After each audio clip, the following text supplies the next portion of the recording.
Hai, Assalamualaikum warahmatullahi wabarakatuh. Apa khabar kepada rakan-rakan sekalian? Alhamdulillah, hari ini dapat kita kembali siaran dalam sesi annual report, okay, sesi bedah siasat annual report.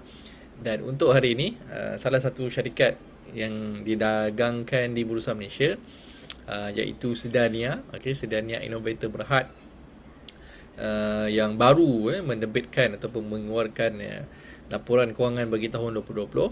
Okey, dia dikeluarkan semalam 24 Mei. So hari ni masih panas lagi lah dan kita akan cuba untuk bedah hari ini untuk kita lihat jika ada apa-apa yang menarik yang boleh kita perhatikan di dalam annual report tersebut. Seperti biasa, okay, please click button share. Okay, so click button share, jangan lupa untuk like dan juga komen sekiranya anda boleh dengar suara saya dengan jelas dan juga boleh nampak skrin yang saya kongsikan. Okay, so sebelum kita mula, klik dulu button share agar lebih ramai kawan-kawan kita dapat join dalam sesi bedah siasat hari ini. Okay, so I think syarikat Sedania ni lately menjadi bualan lah oleh para pelabur dan juga trader apabila sahamnya bergerak dengan begitu drastik, begitu pantas sekali. Sebelum ini super penny, okey, tiba-tiba baru-baru ini harganya, hari ini latest sudah mencecah lebih daripada RM1, okey, sudah dah break RM1 punya price. Untuk tempoh trading day kita bukan pakai calendar day. Kalau untuk trading day kurang daripada sebulan, kurang daripada sebulan untuk trading day dengan kenaikan lebih daripada 600%. Okey, so, so ada cakap-cakap berkenaan syarikat ni. Mungkin ada yang kata the next of something, the next something. Okay, so kita tak nak buat spekulasi ataupun kita tak nak buat any rumours. So apa yang penting yang kita nak cuba tengok pada malam ni ialah berkenaan dengan annual report dia. Okay, apa benda yang secara rasmi yang setelah syarikat ni buat ataupun in future prospect untuk growth, untuk business dan sebagainya. So itu yang kita lebih berminat, okay, untuk dia punya future prospect. Kita bukan untuk speculate, kita bukan untuk buat sebarang rumours. Okay, so insyaAllah kita mula. Okay, so jam telah menunjukkan 9.53. Alright, so mari kita mulakan. Bismillahirrahmanirrahim. Sekali lagi, Assalamualaikum warahmatullahi wabarakatuh. Terima kasih kepada yang turut serta dalam sesi market research kita pada malam ini. Jangan lupa untuk klik button share. Okay, itu pengeras dia untuk ilmu yang macam ni, insyaAllah. Syarikat kita pada malam ini tidak lain dan tidak bukan adalah Sedania Innovator Berhad, salah satu syarikat yang didagangkan di Bursa Malaysia. Okay, ini dia punya details ataupun summary lah, bahagian fundamental dia, okay, berkenaan dengan syarikat ini. Dan di sini anda boleh download dia punya annual report ataupun anda boleh pergi ke dia punya website. Tapi kalau nak compilation senang, dekat KLC Skinner semua company dah ada. Okay, so anda klik dekat bahagian annual bawah ni, okay, dan anda boleh download dekat bahagian report ni. Okay, so tekan view. So inilah report dia, muka di depan ni yang pertama. Okay, ada gambar lighthouse, nama dia annual report Sedania Innovator Berhad 2020. Kemudian ada gambar lighthouse. Kenapa lighthouse? Kenapa lighthouse? Okay, dia ada cerita kat bawah ni lah. Kenapa ni cover rationally? Kenapa dia mention 2020 dia, kenapa dia pilih strong lighthouse sebagai simbol weathering the storm lah. Okay, so melambangkan dalam keadaan uncertainties of the economy, dalam keadaan pandemic dan sebagainya, Sedania will continue to stand tall and strong, riding the wave and fighting the current against rough seas by getting the highest benchmark in providing technological and digital solution. Okay, so itu dia punya rationale di sebalik gambar. Saya pun mula macam, kenapa dia letak gambar lighthouse kan? Betul ke report dia ni kan? sebab dia ialah syarikat teknologi, dalam sektor teknologi. So bila tengok lighthouse macam ini, syarikat maritim ke kan? Syarikat construction ke ataupun buat lighthouse ke kan, company kan? Okay, so dia bagus juga lah dia mention kat bawah ni kenapa. Okay, tapi I think this one dekat second page lah. Bila buka tu baru nampak. Okay, very colourful. Okay, walaupun syarikat yang biasa-biasa tapi report dia taklah macam yang sebelum ni kita tengok, memang yang black and white je yang very apa, uh, straightforward. Dia panggil straightforward minimalist and straightforward. Okay, so kita carry on. Kita nak tengok benda-benda yang penting apa yang ada dalam report ni. Okay, yang paling saya suka adalah untuk kita baca bahagian management review, okay, dan juga management summary. Itu adalah dua benda yang bagi saya paling valuable, okay, di samping untuk financial statement lah. Siapa yang nak go through financial statement tu, nanti boleh go through sendiri. I think dia kena download yang page lain sebab dia pecahkan kepada beberapa bahagian. So yang ni ada dia punya version 1 tu, ada yang version 2 dan juga untuk dia punya financial, okay. So dekat sini page 4 kita nampak ada corporate information berkenaan dengan dia punya BOD, okay. So nama-nama yang dalam BOD ada di sini. Kemudian berkenaan dengan COSEC, company secretary dia, kemudian dia punya committee members untuk setiap division berkaitan dengan audit and risk, nomination, remuneration, semua kena ada lah, okay. Banker, nampaknya satu je dia punya banker kat sini. Untuk principal banker dia menggunakan RHB Islamic. So syarikat ni jangan risau, okay. Kalau kita nampak kat sini dia ialah syarikat comply, syarikat comply punya company lah, okay. Okay, kita moving on to page 5. Kita nampak kat sini is corporate structure. Okay, ini adalah dia punya subsidiaries. Ada yang wholly owned, ada yang partially owned. Kalau macam Sedania Technologies, Sedania Asalam Capital, ni semua wholly owned subsidiaries lah. Yang lain-lain ni dia ada pecahan berapa persen yang dia pegang as of the group punya position. Okay, ini dia punya corporate milestone since 2004. Cuma dia didagangkan bukanlah bermula 2004 tapi syarikat tu mula 2004. Kat sini kalau kita nampak dia bermula 2015 2015 dia bermula syarikat ni mula didagangkan I think 2014 2015, okay. Mungkin dia masukkan dalam report 2015, okay. Tapi kalau kita nampak kat sini dia mention kat sini yang paling lama report yang ada ialah 2015, okay. Alright, so apa lagi? Milestone boleh baca lah daripada macam mana company dia start kemudian dia membesar dan juga semakin banyak projek dan juga dia diversify kepada beberapa sektor. Okay, ini bahagian summary dia about us. Sedania Innovator Berhad is a homegrown catalyst for the development of technology portfolio throughout its 16-year evolution. A company diversified portfolio and innovation business strategies has proven to be agile and nimble in addressing the constant shift of market direction. Over the years, company has embarked on the various exciting tech journeys involving innovation solution, turning it into a full-fledged innovation house today. Okay, so dia punya main business ini yang pertama fintech, okay. Kemudian ada green tech, IoT, telco tech dan juga e-sport, okay. So apa yang dimasukkan dengan fintech, okay. So fintech ni dia buat business dengan dalam financial technology. Okay, nanti kita akan baca details dia apa yang dimaksudkan dengan setiap business unit ni fintech, green tech, IoT, telco tech, e-sport banyak betul tech ni kan. Okay, sebab dia lah is a tech company lah, okay. Alright, so far boleh follow okay, so selamat datang yang baru join, okay. Thank you so much untuk turut serta dalam sesi kita malam ni. Okay, ni BOD dia, management dia. So management dia, okay, CEO dia Daniel Bernard Rupert. Okay, orang tak macam orang Malaysian lah. Okay, yang lain Malaysian lah. Semua CEO dia je. Okay, this one is financial calendar. Right, ni perubahan harga bagi tahun 2020. Okay, dia punya financial year, okay, lupa nak mention. Financial dia ialah ending 31st December. Okay, so maksud dia punya financial calendar adalah starting 1st January sehingga 31st December. Okay, so yang untuk tahun 2020 bermula 1 Januari 2020 sehingga 31 Disember tahun 2020. Okay, cuma report of course lah, dia keluar lambat lah. Semalam bulan Mei baru keluar, 24 Mei baru keluar. Okay. Share performance, okay, naik turun dia sepanjang tempoh setahun. Kemudian market cap dia as of 31st December adalah 43 Market cap as of 31st December 43 juta. Okay, as of today market cap dia berapa?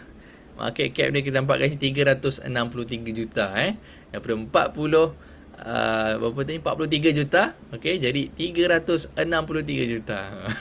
Dahsyat tak dahsyat Market cap berubah dalam masa 5 bulan lah. Okay, ini sebab dia ambil cut off date dia 31 Disember. Okay. Kemudian kita moving on to the financial highlight. Page 13 kat sini dia ada mention untuk dibagi 5 tahun terus. Okay. So ada syarikat dalam annual report dia akan mention 2 tahun in comparison between the current financial year and the previous financial year. Ada yang bagi 3 tahun for comparison, ada yang bagi 4 tahun, 5 tahun, ada yang bagi 6 tahun. Okay, it's up to the company dia nak bagi berapa tahun for the comparison. Okay, ataupun macam mana dia nak portray dia punya landscape lah, ataupun dia nak tunjukkan apa yang kepada dia punya shareholder. Sebab semua report ni akan dapat kepada shareholder lah. Okay, so wajib dapat as long as you are masih dalam company tu. Okay, so masa dia closing tu anda dapat masih pegang share dia, maka dia akan distribute dia punya annual report. So sama ada dia bagi soft copy ataupun hard copy, depends on the company lah. Tapi kalau dia bagi soft copy, normally you boleh request juga simpan juga dia punya hard copy. Boleh, kadang-kadang boleh request, kena hantarlah surat dia suruh reply nak minta soft hard copy, tak payah bayar. Okay, sebab memang by requirement dia kena bagi kepada shareholder. Okay, alright, so kemudian kita lihat dia punya financial highlight. Okay, untuk yang pertama revenue for 2020, okay, compared to 2019 berkurang banyak berkurang dia, yang mana pada tahun 2019 dia punya revenue adalah 15 juta, okay, menurun kepada 8 juta pada tahun 2020 okay, so memang drastic punya drop.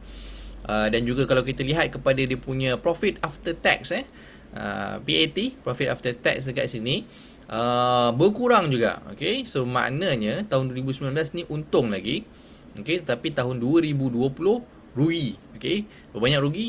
12 juta dia rugi. Okay, 2019 dia untung 2 juta, tapi pada tahun 2020 dia rugi 12 juta so penurunan yang sangat dahsyat 12 juta I think paling teruk untuk dia punya financial year. Okay, saya rasa dia tak pernah rugi lagi sampai 12 juta sebelum ni. Okay, betul. So sebelum ni paling tinggi pun dia rugi adalah 4 juta saja 4.3 juta iaitu pada tahun 2018. Okay, so kalau kita nampak trend kat sini 2016 rugi, 2017 untung, 2018 rugi, 2019 untung, 2020 rugi. Okay, so 2021 tak tahu lagi macam mana dia punya prestasi untuk tahun kewangan. Tapi kalau kita tengok dekat sini, first quarter belum keluar lagi so tak nampak lagi first quarter untuk tahun 2021. Okay, so sepatutnya dia dah kena keluar, tapi berusaha bagi extension sebulan untuk submit dia punya report. Okay, so nanti kita nantikan sama ada untuk first quarter dia dah boleh recover ataupun ada something yang promising yang kita boleh nampak. Okay, seterusnya total asset juga berkurangan untuk tahun 2019 dan juga tahun 2020.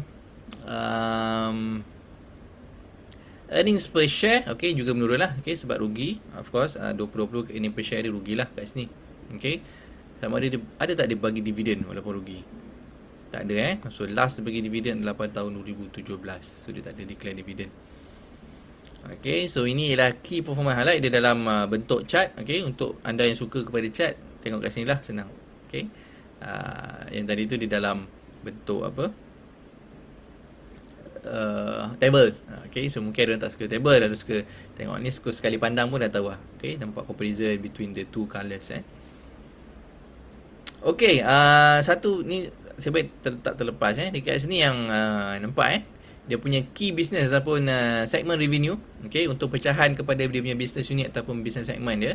Yang tadi kita kata dia ada business dalam fintech, dalam IoT, green tech dan juga telco tech.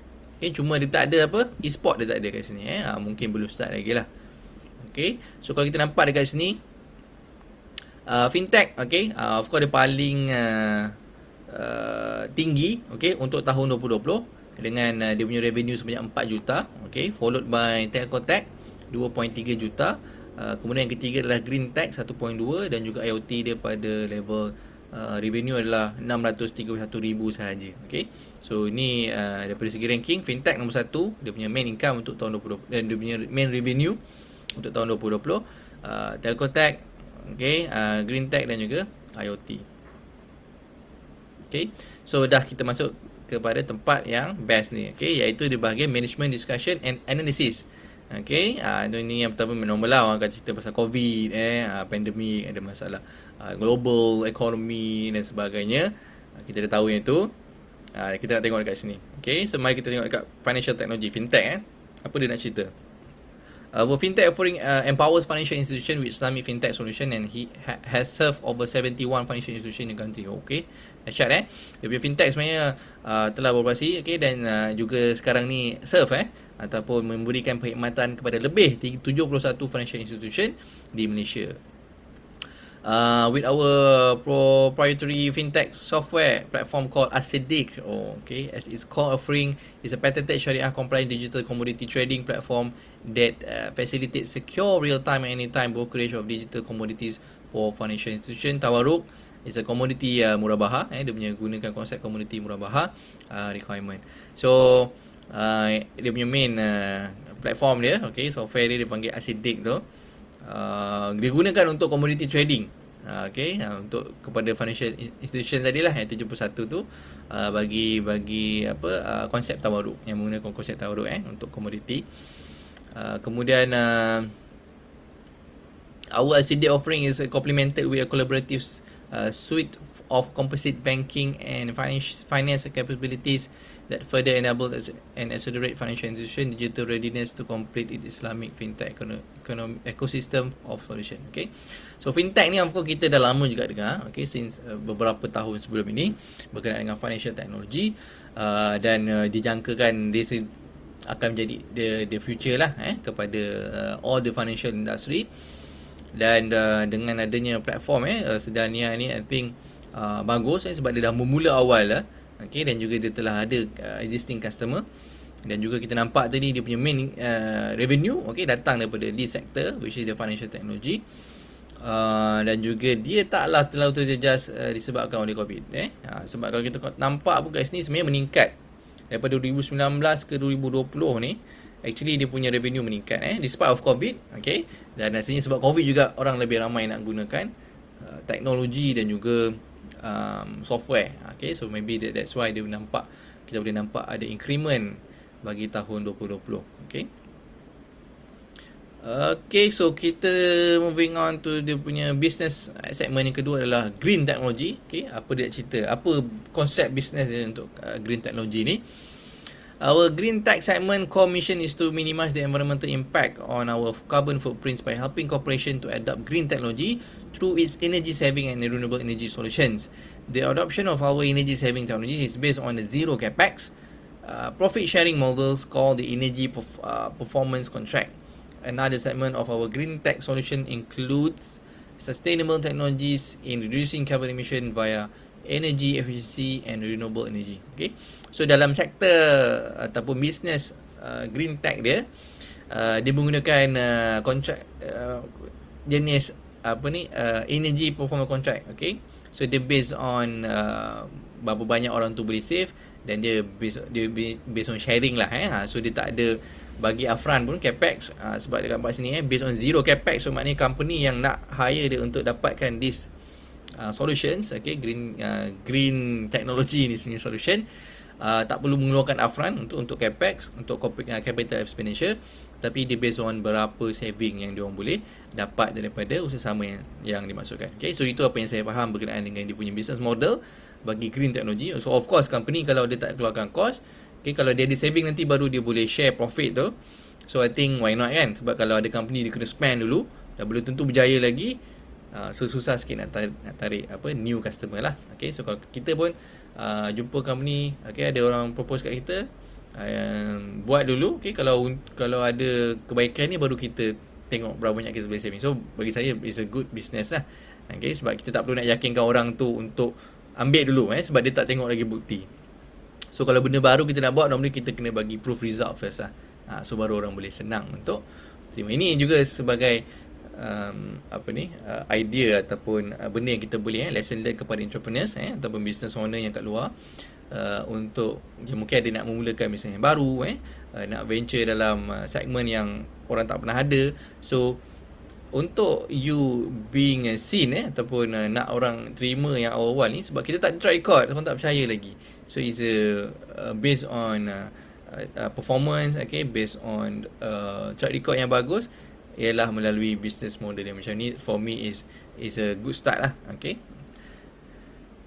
Dan dia ada dua jenis teknologi yang digunakan, iaitu energy efficiency, EE, dan juga RE, iaitu renewable energy. So itu business model yang kedua. Kita tengok business segment ataupun business unit yang ketiga, iaitu Internet of Things, IoT. IoT pun kita dah dengar, few years back juga, dah lama juga IoT ni berkenaan dengan Internet of Things. Internet of Things itu, Internet of Things ini. So apa benda sebenarnya Internet of Things ni? So mari kita tengok apa dia nak cerita dalam report Sedania ni. Dia kata our IoT units provide devices and software that enables collection of data and interaction between objects and people, commonly known as IoT. The solution comprise of sensors, processors, connectivity and software. Sedania has specialized on smart building, IoT, in particular fire safety, people and asset tracking, as well as behavioral analytics. So IoT dia lebih kepada bahagian firefighting lah, untuk fire safety punya segmen. Dia sebab IoT ni besar, dia ada banyak, ada yang internet, ada yang buat smart city, ada yang buat smart house, ada yang buat macam-macam smart lah. Nama IoT ni biasanya ada nama smart lah. So ini particularly smart building, menggunakan ataupun spesifik kepada fire safety. Mungkin dia ada sistem keselamatan atau firefighting yang menggunakan IoT ni lah. So itu bisnes. Dan tadi kita nampak tak besar dia punya income stream daripada IoT ni. So nanti mungkin kita boleh tengok kenapa dan juga apa agak di management punya stay about this future business untuk di dalam masa yang akan datang. So kita moving on to the telco technology. Telco tech, short form telco tech.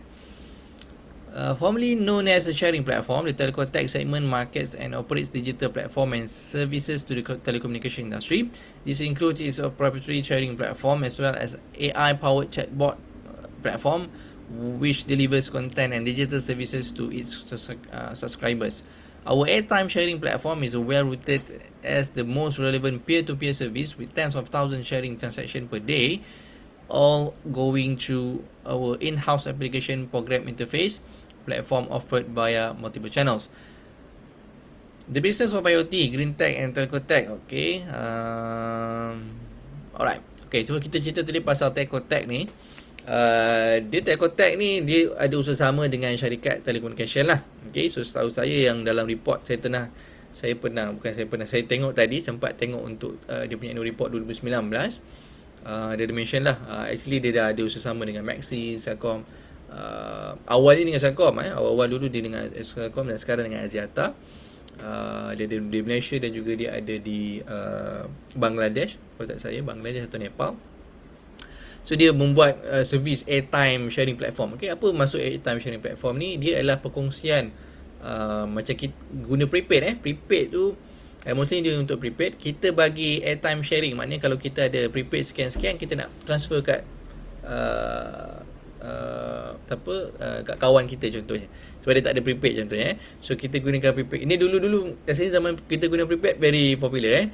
Apa dia panggil share prepaid siap boleh request, minta RM1 ke minta RM5 kan, daripada orang yang kita kenal lah. Sebab prepaid dah habis contoh kan, tengah malam kedai tutup semua, so kita minta kat parent kita ke kat kawan kita, so dia boleh share RM1. So dia ambil baki dia daripada orang yang transfer tu, transfer kepada account orang yang minta tu. So tu dia panggil airtime sharing platform lah. Dan juga mungkin daripada banyak lagi dia punya sistem yang ni termasuk chatbot. Dia ada chatbot platform dan juga dia ada bentuk bills, dia panggil e-bills ataupun soft copy punya bills. Is one of the punya sistem juga dalam telco yang dia provide kepada syarikat telco. Dan ada a few other things lah yang also dalam kategori telco teknologi. Okay, so I think dia telco teknologi ni dia dah agak lama dah, ataupun dia awal-awal dulu memang dia fokus kat sini. Okay, cuma sekarang ni bila permintaan ataupun penggunaan prepaid customer semakin menurun, kita nampak peralihan trend telah berlaku. Disebabkan mungkin postpaid pun sekarang dah very affordable. I think dalam RM30 atau RM40 pun kita dah boleh dapat postpaid yang mana you boleh dapat unlimited call, okay, dan juga unlimited SMS. I think unlimited SMS kalau ada orang guna lagi lah, okay, SMS. Dan juga ada yang even bagi unlimited data, unlimited ada fair usage policy lah sebenarnya. Tapi nak katakan dengan that price yang mana kalau kita top up RM30 sebenarnya dia ada expiry date dan dia tak ada bagi free call, dia tak ada bagi free SMS. So sekarang ada option yang mana is very affordable. Okay, so sudah banyak telco yang beralih dan mungkin segmen untuk airtime sharing platform tak berapa ramai dah yang guna. Okay, still ada market for that prepaid ni. Tapi kita nampak customer trend tengah berlaku daripada prepaid kepada postpaid sekarang ni. Okay. Alright, so itu a little bit dia punya tentang main business dia. Okay, ada 4 tadi. Dan juga satu lagi, okay, yang berkenaan dengan e-sport tu. Okay, so mari kita tengok apa cerita pasal e-sport ni.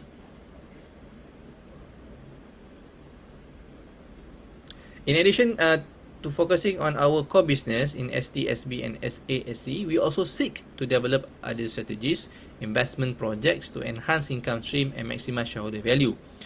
As at 31st December 2020, the company owns 44.29% equity interest in the Vast Meridian Sdn Bhd and 36.21% in eSport Private Limited. Ini syarikat dekat Singapore saya yang buat ESPL ni, okay, eSport Private Limited company di Private Limited di Singapore. Okay, so dia ada share juga dalam syarikat tu. Untuk pegangan, I think dia beli berapa dalam 100,000 dia spend untuk acquire the company. Bukan acquire company lah, untuk acquire the equity. 100,000 Sing dollar. Okay, itu dia ada mention dalam report dia yang sebelum ni waktu 2019. Dan sebenarnya acquisition tu dah berlaku lama dah, since 2019. Saya 2019 dah berlaku. Okay. Alright, so apa lagi? Dia mention kat sini.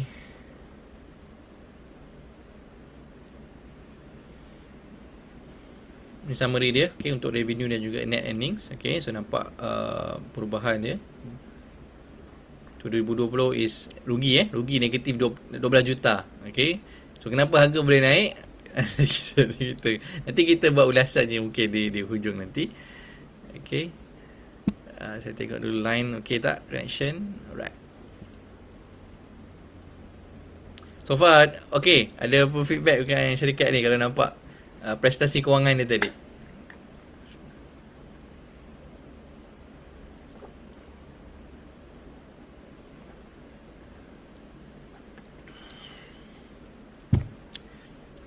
Okay, alright. So nanti mungkin kalau sempat kita buat ulasan di penghujungnya.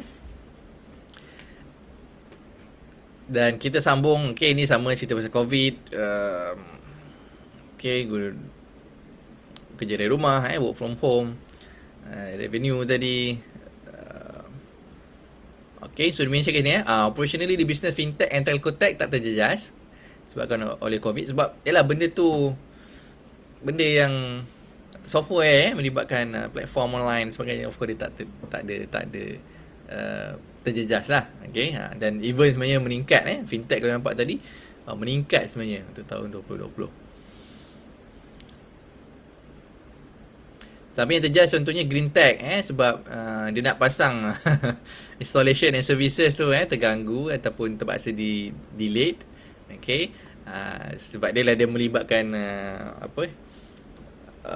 manpower ataupun kerja-kerja fizikal untuk pemasangan renewable energy, dia punya efficiency, efficient energy dan sebagainya itu perlukan kepada installation dan juga services.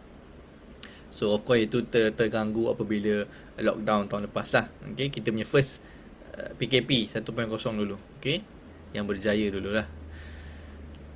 Okay, kemudian dia bercerita pasal dia punya credit loss, okay, impairment loss.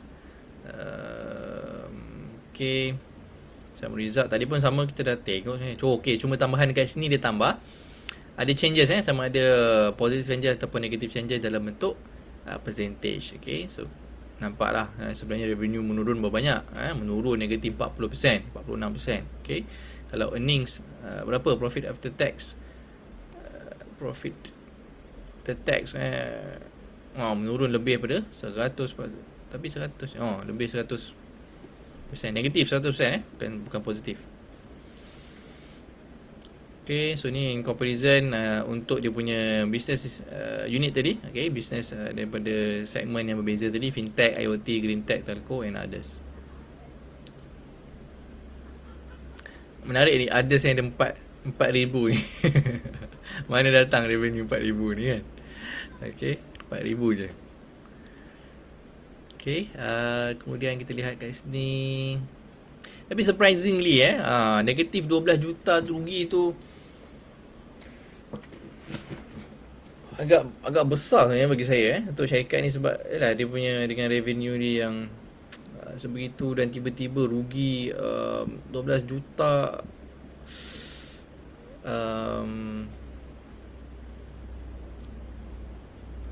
Saya tertanya-tanya jugalah kan, kat mana hilang, kat mana yang rugi banyak tu kan. Sebab tadi daripada yang kita nampak daripada revenue, okay, tapi yang rugi tu kat mana sebenarnya. Mungkin dia dah ada upfront cost, mungkin dia dah keluar. Yang tu kena tengok dekat details nanti. Ataupun kat sini kita boleh nampak kalau ada.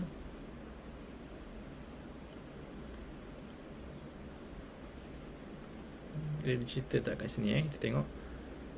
Ni fintech, okay, green tech, dia cerita details lah, apa yang berapa persen apa semua. Okay.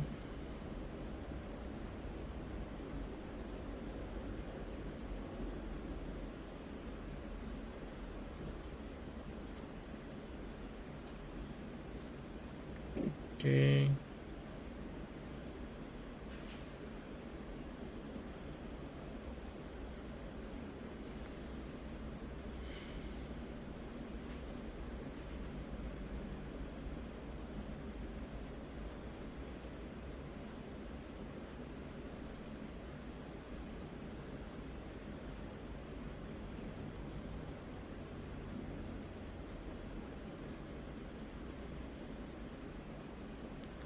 Okay, so kita nampak kat sini ada satu tim yang besar amount dia figure dia dekat 7 juta iaitu dalam impairment loss on trade and finance lease receivables. Okay, dekat sini 7.26 juta dia letakkan. Dan juga employee benefit 4.9 juta. Mungkin in term of resource ataupun something yang dibagikan kepada staff dia, okay, untuk employee punya benefit. Director remuneration 1.7 juta. Ada operating expenses. Okay, so nampak dua kat sini lah. Okay, employee benefit 4.9 juta. Dan juga satu lagi impairment loss and trade and finance lease receivable. Okay, so ni kena tengok dekat details nanti. Mana pergi benda tu ataupun apa yang dalam impairment loss ni.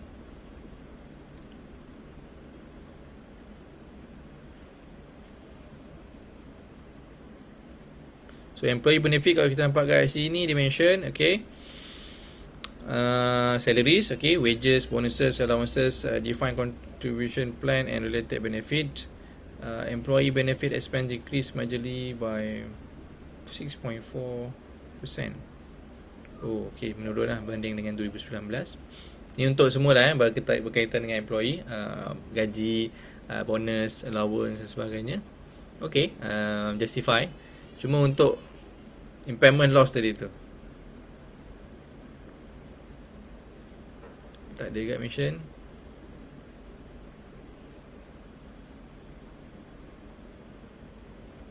So salah satunya dekat sini dia bagi ESOS pun ada dia bagi kepada employee dia. Employee share option scheme, ESOS So dia punya company boleh dia bagi skim pembelian saham syarikat lah. Okay.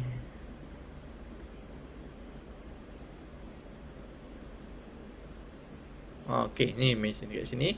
The group made an impairment on a certain trade and finance lease receivable 7.26 million during the year compared to 0.52 million in 2019. The group recognized higher provision for impairment associated with changes in credit risk relating to trade and lease receivables and has concluded that the provision for impairment is adequate and reasonable as the end of the financial year.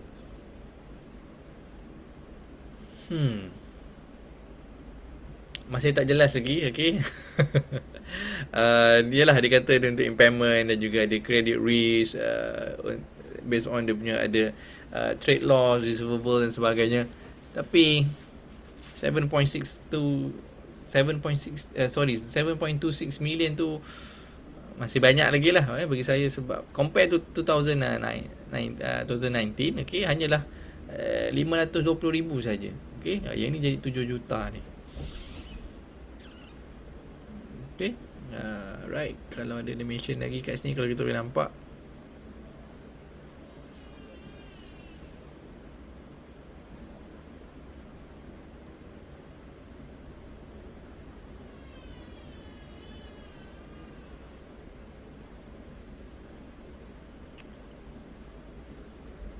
Okay. Ni dia buat summary in comparison to the previous financial year. Statement of financial position, current asset, liabilities. Okay. Total asset, total liabilities.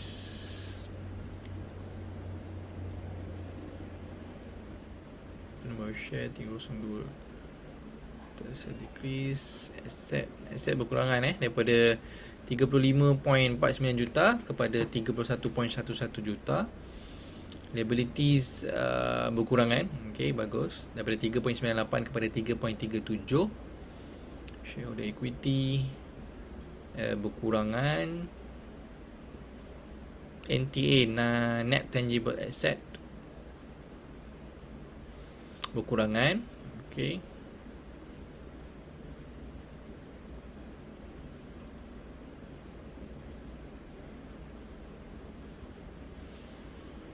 Cash and cash equivalent, okay, meningkat Cash and equivalent bagus daripada 10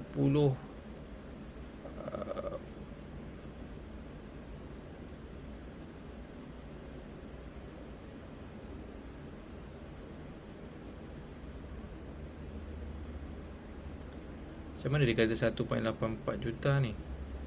Kalau ni maksud dia 10 juta. 10.8 meningkat kepada 12.7 juta. Ni kalau kat sini dikata 1.84 increase culminating from the previous. Okay, tak apa. Operating activities, investing activities, financing activities.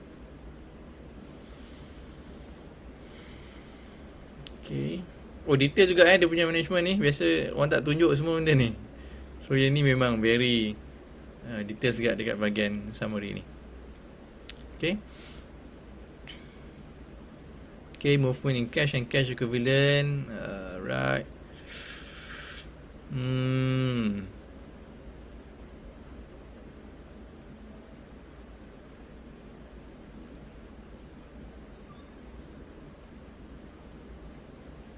So dia buat increase in share atau equity punya share dekat ESPL tu, yang Esport Private Limited tu. Ada pertambahan 180 juta, 180,000, okay, untuk dia punya share capital exercise tu. Okay, 50,000 untuk property, plant, equipment. Activities partially offset by ini. Okay, net cash Set, okay.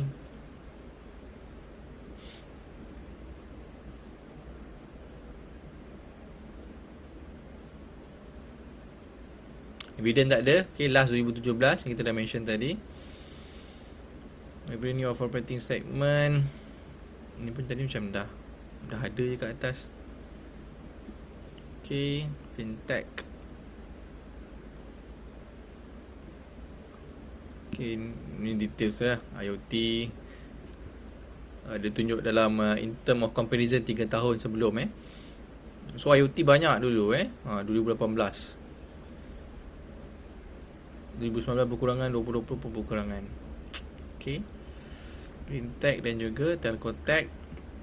Ya, Telco Tech pun kita nampak ada penurunan yang cukup bagi saya banyak juga almost half menurun daripada 2018 dulu, almost 4 juta, okay. Menurun sehingga ke 2 juta lebih, okay.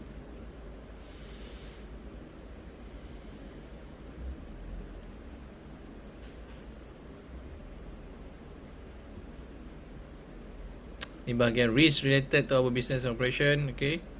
Disruption and stability, okay. Ini antara risiko-risiko yang dia jangka kan, okay. Sebab risk management is part of benda yang perlu di-report dalam annual report ataupun required by SC, okay, untuk include dalam dia punya annual report. We are reliant on contribution from key customer, okay. So dia sekarang ni tak banyak tak banyak customer lah maksudnya, okay. So dia raya based on a few customer saja. So dia dah identify that is as a risk as well. So should be dia akan kena cari lagi lah ataupun expand dia punya customer segment dia. We are subject to risk of collectability of our trade receivable, okay. We are dependent on performance of our strategic partner.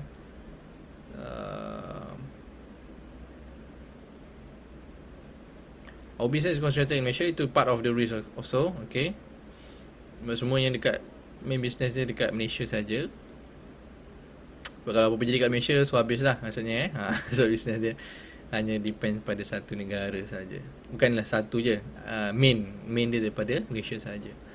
So banyak agak risk yang dia identify, so bagus. Tapi satu lagi yang benda kena buat ialah macam mana nak mitigate ataupun macam mana untuk solve ataupun elakkan dia punya all the risk.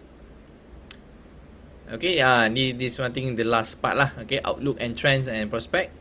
Sebelum kita akhiri sesi kita ni, kita tengok dia punya outlook, okay. Pandemic biasa, cerita biasa, COVID-19, okay. Alright, ni yang kita tak pernah nampak sebelum ni. Moody recently revealed that Malaysia remains a major market for Islamic finance in Southeast Asia with 35.6% of the industry market share total financing, with more than 50 billion loans proceeds to date. We foresee fintech as one of our big achievers in 2021. Okay. Driven by growing numbers of Islamic financing supplemented with evolved digital lifestyle. Kemudian dia mention lagi, considering the shift in digital behaviour towards banking habit post the first round of MCO, okay, dan juga of course kita pun sekarang memang suka kepada shopping pembelian online lah. Fintech, bank pun dah start untuk beralih. Kalau main bank dah ada MAE, apa benda ni macam-macam lah sekarang ni, yang nama-nama saya pun tak berapa familiar lah. Tapi dia dah, bank Islam pun dah start untuk bergerak ke arah fintech. Kita nampak a few major banks, even Citibank, okay, dia nak tutup dia punya branches kat Malaysia, dia nak go for more kepada fintech juga, okay. So trend tu kita dah nampak peralihan tu. Okay, dekat e-sport, okay, e-sport will also be at our forefront of digital consumer behavior as the global e-sport market is estimated at value at 3 billion in the year 2025. 3 billion US dollar menjelang 2025. Ada 4 tahun lagi. Growing at a compound annual growth rate CAGR of 18% in the period 2020 to 2025. 30%, okay lah. Growing at a pace of 700 unique user registration per ESPL tournament. We anticipate a brighter spotlight on amateur esport tournament in view of our multiple partnership with esteemed game publishers and rapid global expansion. Okay, so esport ni of course benda internet jugalah kan, tetapi dia sukan internet. So Malaysia mungkin tak berapa aktif ataupun terdedah berbanding dengan overseas. Kalau kita tengok dekat Eropah, US dia memang dahsyat e-sport ni. Dia punya prize winning tu juta-juta sekarang ni. Memang kalau menang tu jadi jutawan lah. Depends on dia punya game apa lah. Macam itu Dota kan, menang juta-juta. Ada yang drone lah, macam-macam game lah dia buat e-sport ni. Basketball ada bola, ada semua ada. Okay, so this banyak company yang public state so far dia tak adalah go for this kind of market tapi lihat kepada trend dia. Of course kalau kita tengok YouTuber Facebook yang buat video live ni kan, yang buat game, main game semua tu, view dia tinggi dia ada dia punya peminat sendiri. Okay, sebab seorang tu dia ada peminat dia. Kalau sekali tengok tu memang ada beribu viewers. Total view pun tengok juta-juta apa tontonan dan sebagainya. So kita nampak benda tu, saya pun tak faham kenapa orang tengok benda tu lah. Sebab tengok orang tu main ada yang main bawa bas, ada yang main bawa lori kan, ada yang tembak semua lah. Tapi kadang tengok bawa bas kan, apa yang cerita orang tengok apa kan, bawa orang tu main game bawa bas, reverse jalan sempit, ada yang bawa lori sebagainya. Benda yang saya tak nak brain, okay, tapi benda tu ada. Benda tu dia ada dia punya market dia. So as long as the business is good, so for me, dan dia juga taklah melanggar syariah. So by all means it's a good business as well. Okay, but tak ramai lagi yang nak masuk dalam this segment. Dan saya rasa juga sebab benda ni juga sedarnya di-push tiba-tiba mendapat pushing factor kalau kita nampak news beberapa minggu lepas berkenaan dengan e-sport ni, okay, dan juga mungkin dia adalah salah satu catalyst yang telah menyebabkan ataupun menarik minat ramai trader ataupun investor kepada this company dalam masa seminggu dua ni. Okay, seminggu dua ni cukup drastik. Semalam dia suspended untuk 1 hari because of dia 2 hari limit up, so sehari dia rest. Hari ni limit up, kita tengok esok kalau masih limit up, maka esok cuti, hari Khamis limit up, maka Jumaat dia akan suspended sekali lagi. Okay, dan sebelum tu dia akan bagi dah buka berapa pun. Okay, alright. So Green Tech, so itu challenges lah kalau MCO untuk dia punya Green Tech tu.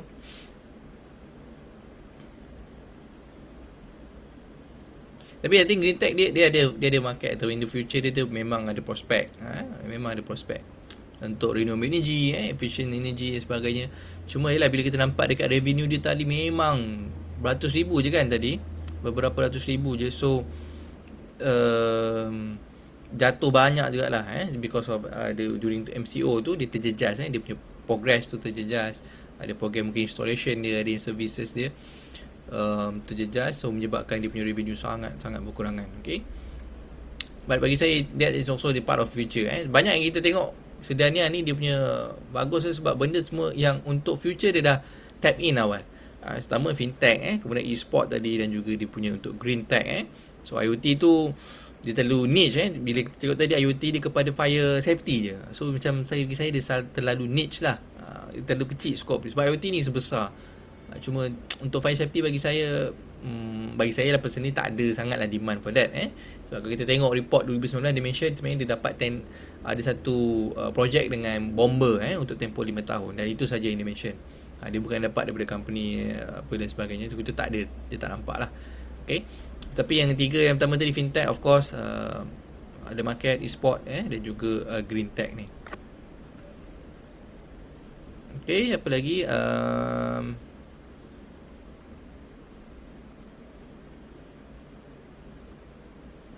Okay, general outlook.